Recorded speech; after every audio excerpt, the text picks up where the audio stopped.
So essentially, your DTF RIP profile, your color profile, is in charge of telling your printer how much ink it's going to use when it prints. So why is it important to know how to calibrate?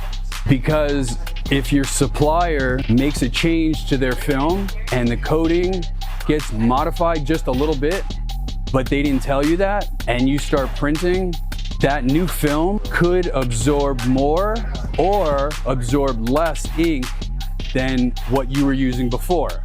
So what's this going to do to your print? If it absorbs more ink, then the amount of ink that you've been printing with is not going to look good, because it's going to absorb into the coating. So your print will look faded or a little washed out. It might even look grainy when you print it.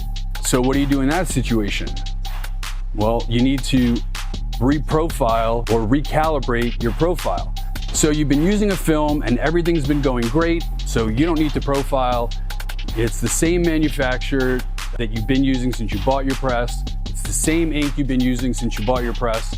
Everything's great. And then all of a sudden, the next month, you load your film and your print looks totally different.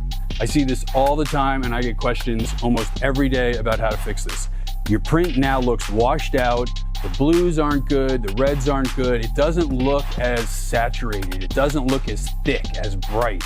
And that's because your film changed.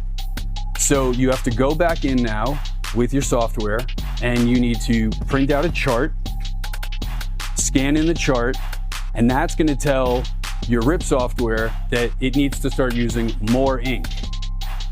So every time you change your film, you need to recalibrate. Every time you switch your ink, you need to recalibrate. If the temperature in your room is colder in the winter and warmer in the summer, you need to recalibrate your ink, because the ink will flow easier when it's warm, and it won't flow as much when it's cold.